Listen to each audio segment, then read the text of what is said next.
महाभारत के प्रेमियों, मैं राम सागर शास्त्री आप लोगों के समक्ष रखने जा रहा हूं महाभारत की कहानी। देखिए, महाभारत जैसे विशाल ग्रंथ को लिखने के लिए गणेश जी लेखक बने, व्यास जी बोलते रहे, गणेश जी लिखते रहे।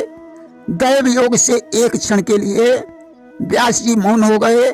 उतनी देर में गणेश जी ने गणेश पुराण की रचना कर दी कि दैवात एक क्षण ही भर को मुनिवर का मौन विधान बना, बस उसी एक क्षण के अंदर वह पूज्य गणेश पुराण बना। एक बार महाराज जन्मेजय के दरबार में व्यास जी के परम शिष्य वैशंपायन का आगमन हुआ। जन्मेजय ने उनसे महाभारत सुनने का आग्रह किया कि वैशंपायन से जन्मेजय एक दिवस उचारे बानी, कहो भारत की कथा सुहानी, कहो भारत की कथा सुहानी। वैशंपायन ने कहा, राजन, एक दिन की बात है, 8वां वसुवृंद वशिष्ठ जी के आश्रम पर पहुंचे। वशिष्ठ जी ने कामधेन की पुत्री नंदिनी के द्वारा उनका स्वागत सत्कार किया। वसुओं ने उस समय गाय की विशेषता देखकर उसे चुरा लिया। वशिष्ठ जी ने वसुओं को श्राप दे दिया कि तुम्हें मनुष्य रूप में पृथ्वी पर जन्म लेना पड़ेगा, जन्म लेते ही तुम्हारी मृत्यु हो जाएगी। परंतु देव नामक वसु ने गाय को पकड़ा है, इसलिए उसका उद्धार सहज में नहीं हो पाएगा कि वह वीर ब्रह्मचारी बनकर भूतल पर नाम कमाएगा, जन्म भर करेगा ब्याह नहीं, पर नाम पितामह पाएगा। देव नाम का बस भीष्म पितामह के नाम से प्रसिद्ध होगा। इसके बाद स्वर्ग में जाकर वसुओं ने देवताओं से दुख का वर्णन किया। देवताओं ने गंगा का आह्वान किया कि तब देवन गंगा हंकारी, प्रकट भई गंगा सुखकारी। देवताओं की विनय पर गंगा जी प्रकट हो गई। उन्होंने वसुओं के उद्धार के लिए सुंदरी बनकर राजा शांतनु से एक शर्त पर विवाह कर लिया कि मेरे मन में जो आएगा मैं वही करूंगी।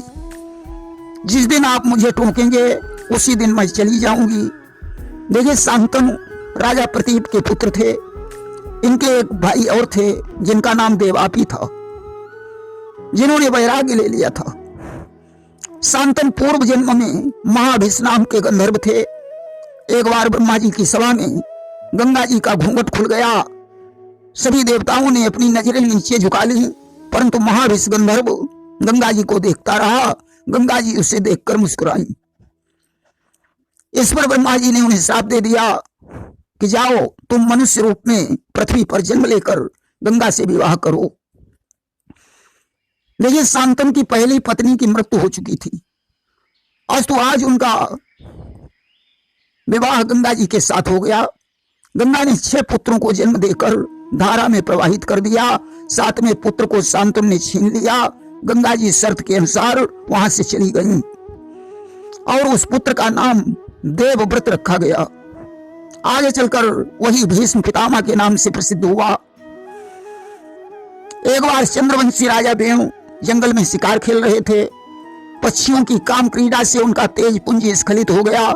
उन्होंने उसे दोने में रखकर अपने तोते के गले में बांधकर रानी के पास भेजा। अचानक बाज ने झपेटा मारा, दोना सागर में गिर गया। उसे एक मछली निकल गई जो गर्भवती हो गई। केवट उस मछली को पकड़कर राजा दासाराम के यहाँ ले गया। चीरफाड़ होने के बाद उसके पेट से एक पुत्र और एक कन्या, 2 संतानें प्रकट हुई। राजा ने पुत्र को ले लिया, पुत्री केवट को दे दी, जिसका नाम मत्स्योदरी पड़ा। मत्स्योदरी नदी पर नाव चलाया करती थी। पराशर ने कोहरा प्रकट करके उसके साथ संसर्ग किया, जिससे व्यास देव की उत्पत्ति हुई। पराशर पुत्र को अपने साथ लेकर चले गए। कृष्ण द्वीप पर जन्म होने के कारण उन्हें कृष्ण द्वैपायन व्यास कहा जाता है। इधर शांतनु ने केवट से मत्स्योदरी का हाथ मांगा। केवट ने कहा इसका पुत्र ही युवराज बनेगा। तब शांतनु ने देवव्रत से पूछा। यहीं पर देवव्रत ने भीष्म प्रतिज्ञा ले ली कि मैं मत्स्योदरी माता जी की आजीवन आज्ञा पालूंगा, भूल कर राज सिंहासन पर लालच की नजर न डालूंगा, मैं आजीवन कुंवारा रहूंगा। आज तो मत्स्योदरी का विवाह शांतनु के साथ हो गया। अब योजन गंधा से उसका नाम सत्यवती पड़ गया। उसके चित्रांगद और विचित्रवीर 2 पुत्र हुए। शांतनु की मृत्यु के बाद चित्रांगद राजा बने। भीष्म पितामह ने काशी नरेश के स्वयंवर से 3 कन्याओं का हरण किया। अम्बा और अम्बालिका ने चित्रांगद और विचित्रवीर के साथ विवाह कर लिया। अम्बालिका से जब भीष्म ने विवाह नहीं किया तो वह परशुराम के आश्रम पर जाकर रोने लगी। भीष्म और परशुराम का युद्ध हुआ, परंतु वे भी उसकी सहायता नहीं कर पाए। आज तो उसने चिता बनाकर तैयार की और बदले की भावना से जलकर भस्म हो गई। राजा द्रुपद के यहां शिखंडी बनकर उसने जन्म लिया।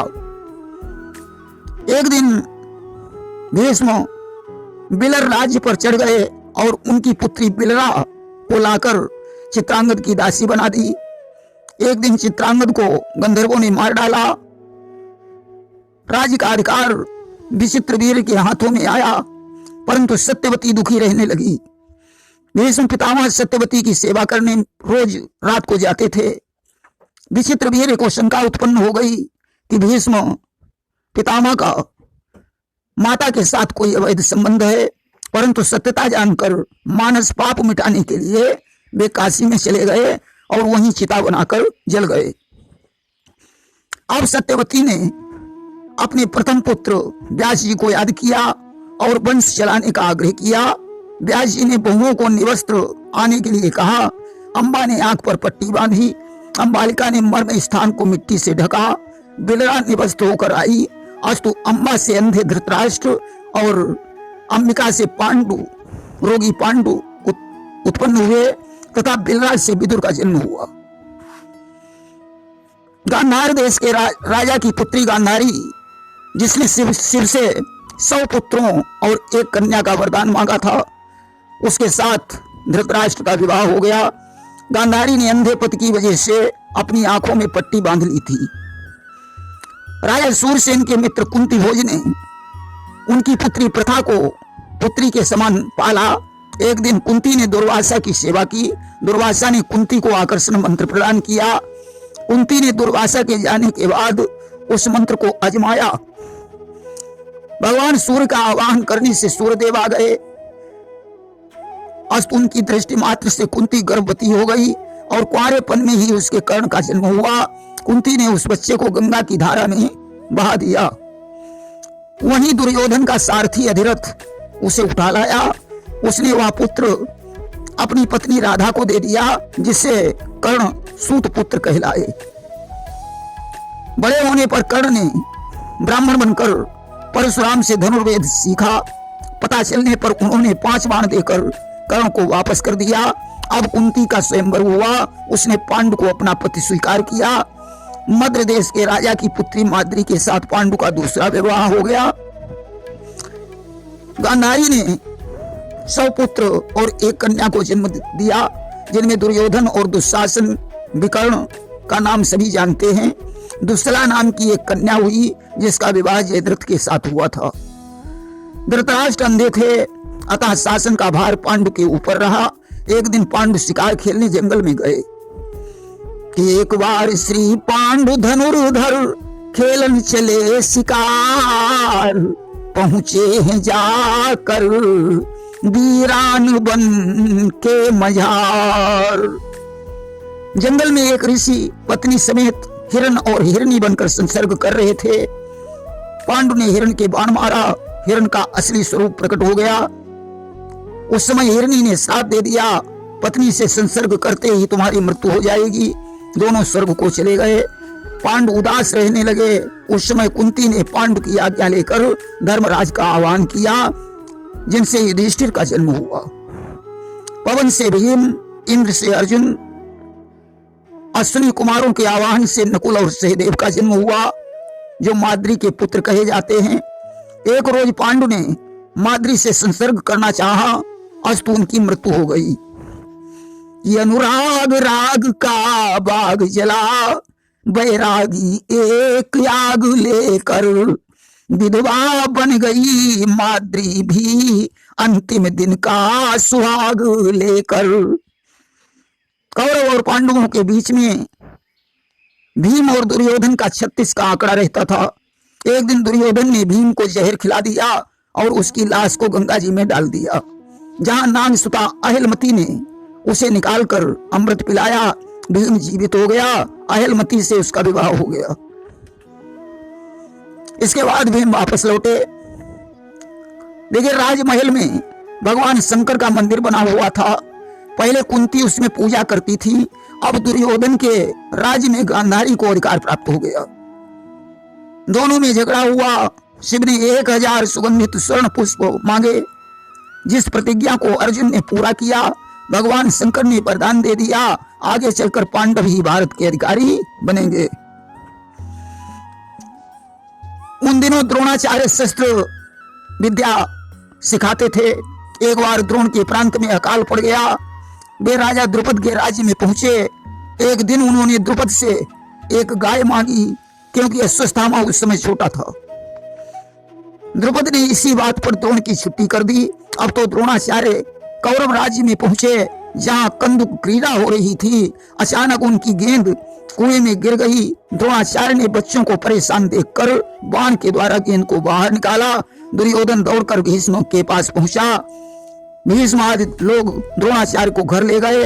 अब तो द्रोणाचार्य कौरवों और पांडवों को शस्त्र विद्या सिखाने लगे। अर्जुन धनुर्वेद में, भीम गदा में, नकुल अस्त्र विद्या में, सहदेव ज्योतिष में, युधिष्ठिर धर्म शास्त्र में तथा दुर्योधन और दुशासन रण विद्या में कुशल हो गए। एक दिन द्रोणाचार्य ने राजकुमारों का परीक्षण किया। उन्होंने बाग की लहराती हुई कुंजों में शीशम के वृक्ष पर बैठी हुई चिड़िया की बाण द्वारा दाहिनी आंख फोड़ने को कहा। अर्जुन ने लक्ष्य भेद कर दिया। तब तक एकलव्य भी वहां पहुंच गया। उसने बाण प्रतियोगिता में एक बाण छोड़ा, जो सूर्य मंडल को फोड़कर ऊपर निकल गया। द्रोणाचार्य ने प्रशंसा करते हुए कहा, आप किसके शिष्य हैं? उसने कहा, मैं आपका ही शिष्य हूं। क्योंकि एक बार जब यह बाण विद्या सीखने द्रोणाचार्य के पास आया था, तो उन्होंने मना कर दिया। इसने द्रोणाचार्य की मिट्टी की मूर्ति बनाकर उनके सानिध्य में बाण विद्या सीखी और पारंगत हो गया। आज द्रोणाचार्य ने गुरु दक्षिणा में उसके दाहिने हाथ का अंगूठा मांग लिया, परंतु धनुर्वेद पर इसका कोई प्रभाव नहीं पड़ा। इसके बाद सभी राजकुमारों ने द्रोणाचार्य को गुरु दक्षिणा प्रदान की। अर्जुन ने जब गुरु दक्षिणा मांगने को कहा, तो द्रोणाचार्य बोले, द्रुपद ने हमारा अपमान किया था, इसलिए उन्हें बंदी बनाकर मेरे पास ले आओ। अर्जुन बंदी बनाकर ले आए। द्रोणाचार्य ने द्रुपद से कहा, राजन, हमेशा याद रखो, जीवन में सभी दिन समान नहीं होते हैं। कि दिन के बाद रात होती है, रात गए दिन जान न होते, सब दिन एक समान न होते, सब दिन एक समान। द्रुपद को बंदी मुक्त कर दिया। द्रुपद द्रोणाचार्य को प्रणाम करके चले गए। इसके बाद दुर्योधन, कर्ण, धृतराष्ट्र ने सलाह करके नगर के बाहर विश्वकर्मा द्वारा लाक्षागृह का निर्माण करवाया। विदुर जी ने उसमें एक सुरंग का निर्माण करवा दिया। कुंती समेत 5 पांडव उस भवन में ठहरे। दुर्योधन ने रात में लाक्षागृह में आग लगवा दी। पांडव सुरंग के जरिए बाहर निकल गए। अब तो सारी जनता पांडव के विनाश होने के दुख से दुखी हो गई। उधर पांडव एक वन में पहुंचे। उस वन में हिडम्ब नामक एक निशाचर रहता था, जिसकी बहन का नाम हिडम्बिनी था। हिडम्बिनी ने भीम से विवाह कर लिया और भीम ने हिडम्ब को मार डाला। हिडम्बिनी के द्वारा एक पुत्र का जन्म हुआ, जिसका नाम घटोत्कच था। हिडम्बिनी घटोत्कच को लेकर चली गई। अब पांडवों को व्यास जी ने एक चक्रपुर में भेज दिया। वहां जंगल में एक किरमीर रहता था जो रोजाना एक प्राणी को मार डालता था। पांडवगण एक ब्राह्मण के घर में ठहरे हुए थे। ब्राह्मणी का ही आज नंबर था। कुंती ने भीम को भेज दिया। भीम द्वारा किरमीर मारा गया। इसके बाद पांचों पांडव द्रौपदी के स्वयंवर में पहुंचे। वहां अर्जुन ने लक्ष्य भेद कर दिया और द्रौपदी से विवाह कर लिया। वापस लौटे, दरवाजा खटखटाया तो कुंती ने कहा, पुत्रों, आज की भिक्षा में भिक्षा बराबर बराबर बांट लो। इस प्रकार द्रौपदी 5 पतियों की रानी बन गई। नारद ने एक पांडव के लिए 72 दिन का समय निश्चित कर दिया। इस नियम का उल्लंघन करने पर 12 वर्ष के वनवास का प्रावधान बनाया। एक दिन एक ब्राह्मण के यहाँ चोरी हुई। उसने अर्जुन को पुकारा। अर्जुन धनुष्बाण लेने द्रौपदी के महलों में चले गए। चोर को मारकर धन लौटाया और जंगल को चले गए। उन्होंने मणिपुर में चित्रांगदा से विवाह किया। इसके बाद पाताल लोक में जाकर नागसुता से विवाह किया और द्वारावती में पहुंचे, जहां भगवान कृष्ण की बहन सुभद्रा के साथ उनका विवाह हो गया। एक बार भगवान कृष्ण धर्मराज के सहित बैठे हुए थे। अग्निदेव ब्राह्मण बनकर उनकी शरण में पहुंचे। उन्होंने कहा, मरुत भूप ने इतना विशाल यज्ञ किया है कि मैं गर्मी सहन नहीं कर पा रहा हूं। आज तो मुझे कदली वन में पहुंचा दीजिए। अर्जुन कृष्ण अग्नि को लेकर कदली वन में पहुंचे। अब तो कदली वन में आग लग गई। रखवाले इंद्र के पास पहुंचे। इंद्र ने घनघोर वर्षा की, परंतु कोई परिणाम नहीं निकला। मैदानव कदली वन में ही रहता था। भगवान ने उसके प्राणों की रक्षा की। अर्जुन ने नागिन को मार डाला। उसका पुत्र अश्वसेन चंचुक सर बनकर कर्ण के तर्कस में रहने लगा। अग्निदेव ने प्रसन्न होकर उन्हें एक दिव्य रथ प्रदान किया। देखिए, एक बार नारद ने भगवान कृष्ण को गंधराज का फूल दिया। भगवान ने वह फूल रुक्मिणी को दे दिया। सत्यभामा नाराज हो गई। भगवान ने कुबेर के बाग से अर्जुन द्वारा गंधराज के पुष्प मंगवाए। अर्जुन और हनुमान का संवाद हुआ। आखिरकार वे फूल लेकर वापस लौटे। अब धर्मराज ने अश्वमेध यज्ञ किया, जिसमें जरासंध भीम के द्वारा मारा गया। धर्मराज के सभा भवन का निर्माण मैदानव ने किया था, जहां जल में थल और थल में जल का संदेह हो जाता था। दुर्योधन ने जल को थल समझ लिया, उसमें गिर गया, उसकी पोशाक भीग गई। उस समय द्रौपदी ने हंसकर कहा, अंधों के अंधे ही पैदा होते हैं। उस समय दुर्योधन ने अपने मन में प्रतिज्ञा की कि याद रखना द्रौपदी, मैं इस दिन का बदला अवश्य चुकाऊंगा। यही धर्मराज के राज तिलक के बाद शिशुपाल भगवान कृष्ण के द्वारा मारा गया। अब दुर्योधन ने दूत क्रीड़ा का आयोजन किया और धर्मराज को बुलवाया। धर्मराज सारा राजपाट हार कर द्रौपदी को भी हार गए। दुर्योधन ने उसका चीरहरण करवाया। भगवान कृष्ण ने उसकी लज्जा बचाई। अब पांडवगण विदुर भवन में रहने लगे। सौबल के कहने पर उन्होंने फिर दुर्योधन के साथ जुआ खेला, जिसमें 12 वर्ष का वनवास और 1 वर्ष का अज्ञातवास हो गया। पांडव काम्यक वन में पहुंचे। उस वन में किर्मिक राक्षस रहता था, जो हिडम्ब का बदला लेने के लिए भीम पर झपटा, परंतु मारा गया।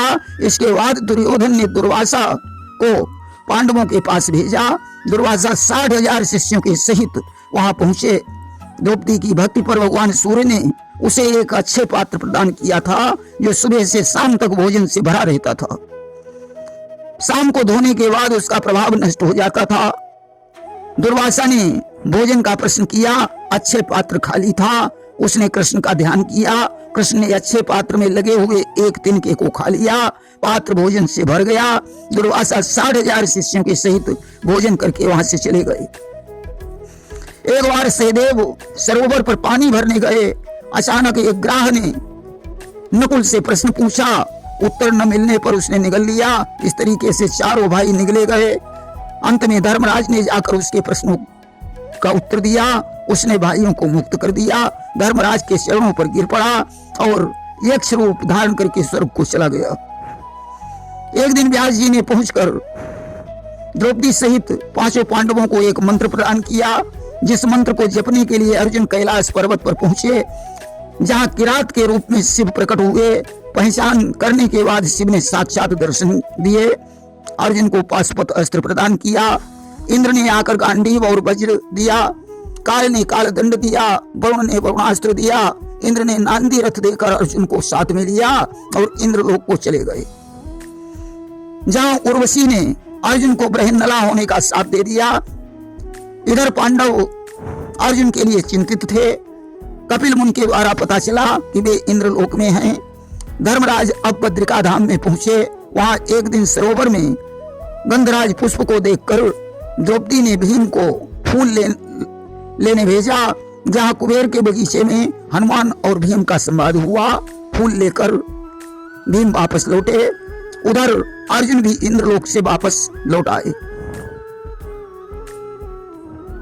सजनों, एक दिन दुर्योधन को चित्ररथ गंधर्व पकड़ ले गया। अर्जुन उसे छुड़ा ले आए। एक दिन द्रौपदी सरोवर पर स्नान करने गई। जयद्रथ ने उसका हरण कर लिया, किंतु अर्जुन ने उसे बंदी बनाया। धर्मराज ने उसे छुड़ा दिया।